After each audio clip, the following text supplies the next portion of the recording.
Author opinion of Dennis Keen at the history, geography and architecture, culture and life manners of Kazakhs in the program Discovering Kazakhstan.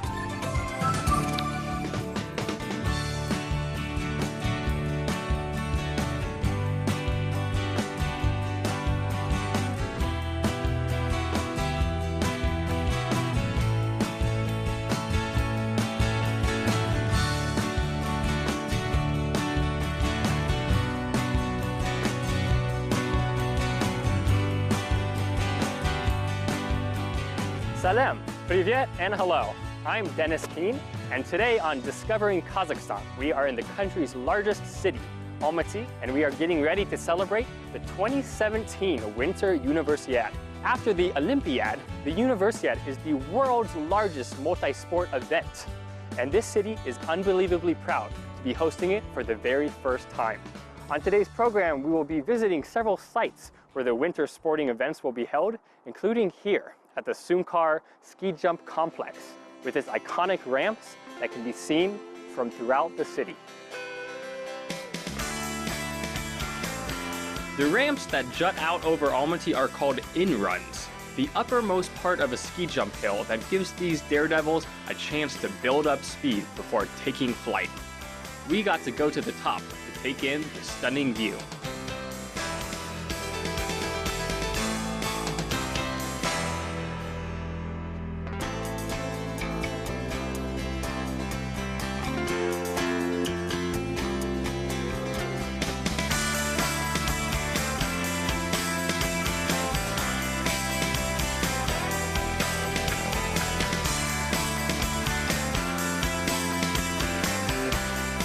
We are not even at the very top of the in-run, and already I feel nervous just looking at it. The slope is so steep, and right in the middle, there is this strip of ice kept permanently refrigerated to shoot the skiers out over the city.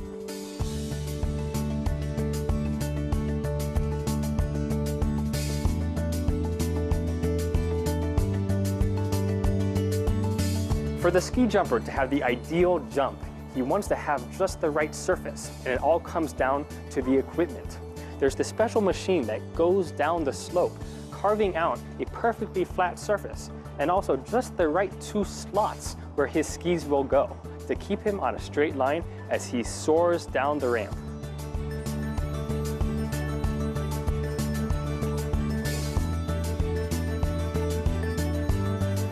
From the top of the ramp, you can take a ski lift down to the rest of the complex, and halfway down, you're treated to a view of the judges' tower. From this vantage point, the judges have a great view as the skiers soar out over the ice.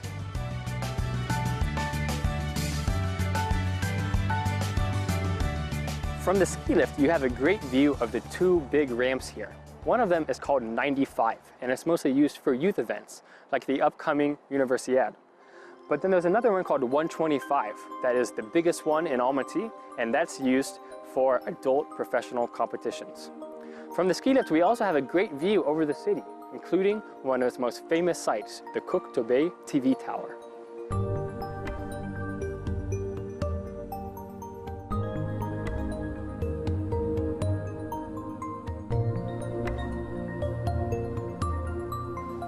The secret to every ski jumper's success is their wax.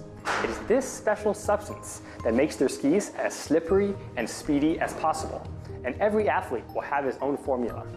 We are in the wax cabin, where they come to apply the wax to their skis using these special irons.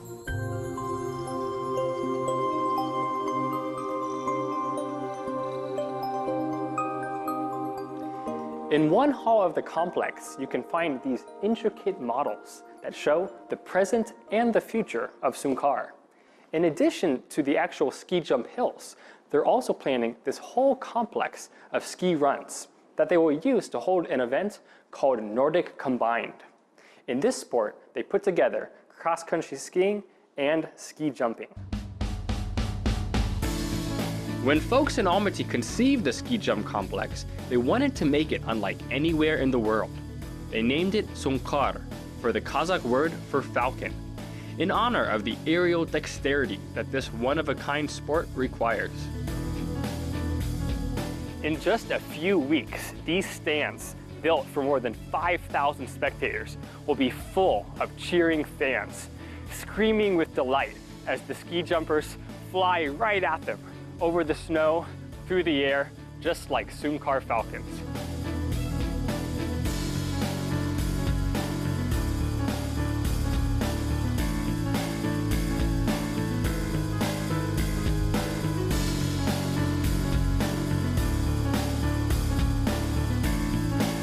Winter has only just begun here at Almaty, so the snow is still collecting on the ramp of the ski jump.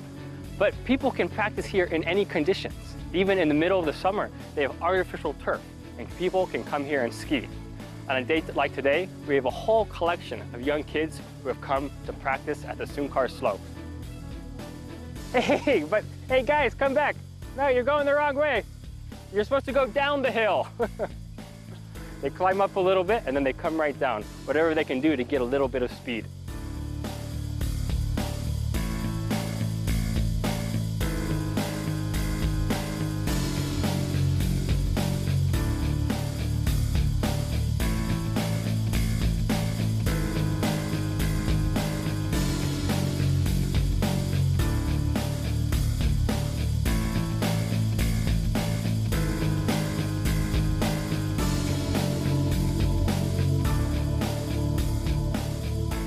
The opening and closing ceremonies will be the most important moments in the Winter Universiade, broadcast in 80 countries and viewed by millions around the world.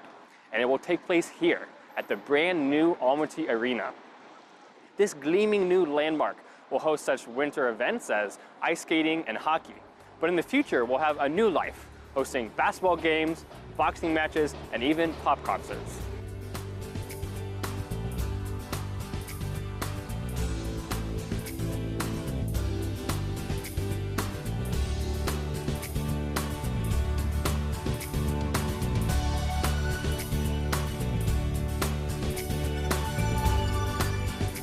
Its unique circular form was conceived as an homage to the kerege, the curved wooden lattice that supports the traditional Kazakh home, the kies-uy, more popularly known as the yurt. Its blue glass evokes frozen ice, and the gold streaks, the traces that are left by figure skaters. Come with me as we go inside and check out the inside of the arena.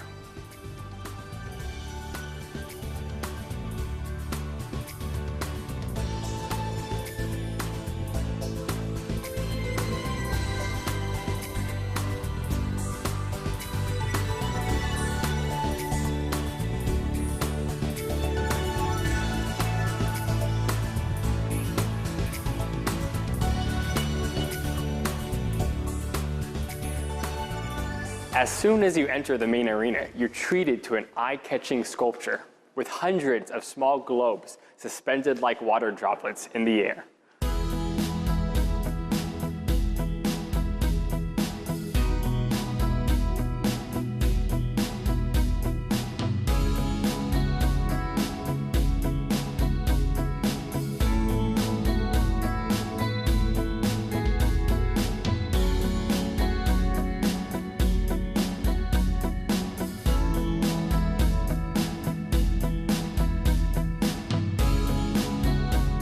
At one end of the rink, there's a funny little zone called the Kiss and Cry area, where figure skaters come after their performance to wait nervously for their results, and then kiss their relatives in surprise or cry in shame.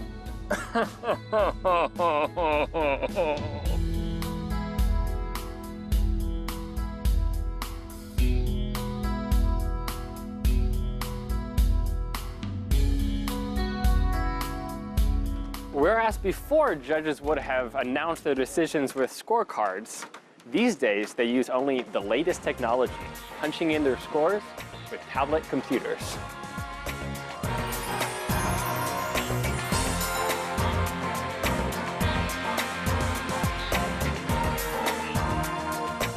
Not long from now, this place will be resounding with the cheers of 12,000 screaming fans. But for now, it's just the quiet hum of the Zamboni, keeping the ice ready for the big event. Now let's go over to the smaller arena, where we can see some athletes preparing for the big games.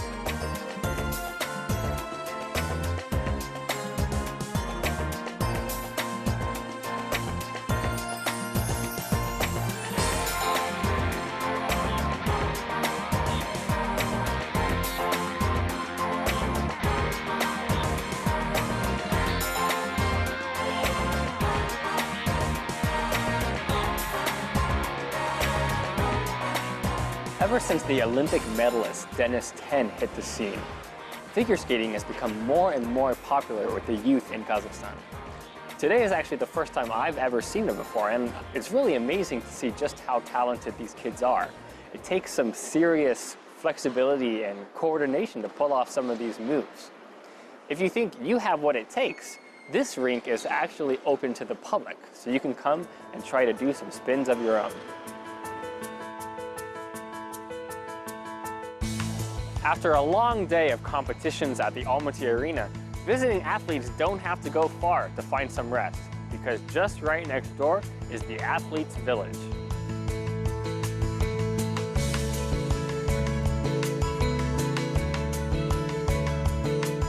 As athletes approach the village, they'll be greeted by a giant granite compass so that they can always find which way is home.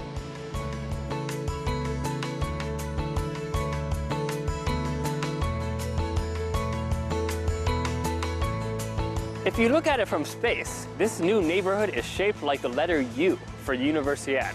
And right in the middle is the nerve center of the Athletes' Village, the pyramid. When they first arrive at the village, athletes might be tired and confused after traveling from all around the world to come here. So they will be greeted and given their bearings by one of the hundreds of Universiade volunteers at the welcome desk.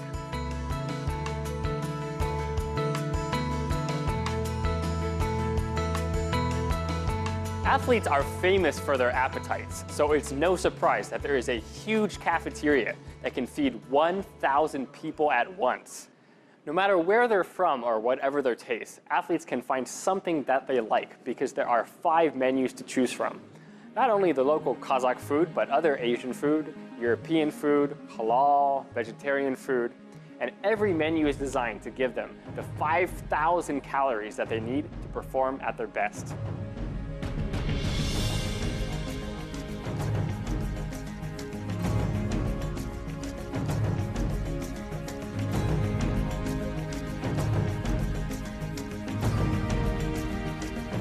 For many of the athletes and tourists coming for the Universiade, this will be their very first time in Kazakhstan.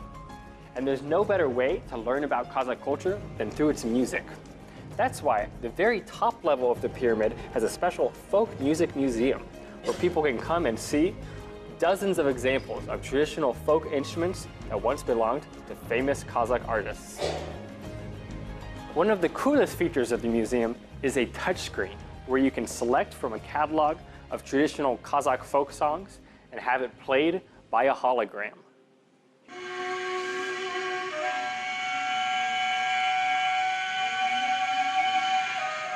At the peak of the pyramid, you can find a giant shangarak, the crown of the Kazakh yurt that has become a symbol of the nation. The showstopper at the Music Museum is its projection room, where a film about Kazakh folk music flashes like magic across every wall. Surrounded by sound and lights, any visitor is sure to be impressed.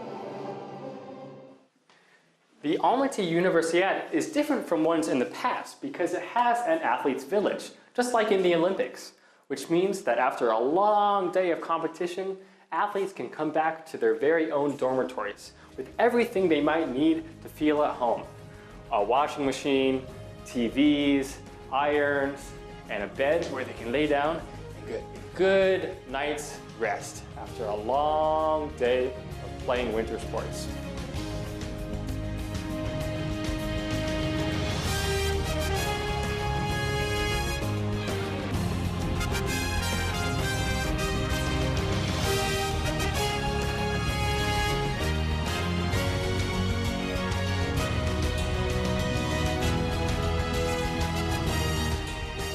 From the top of the pyramid, there's an inspiring view of this new international neighborhood that was built especially for the Winter Universiade. Here, talented young athletes from 58 different countries will come together, compete, meet, and hopefully, along the way, discover Kazakhstan.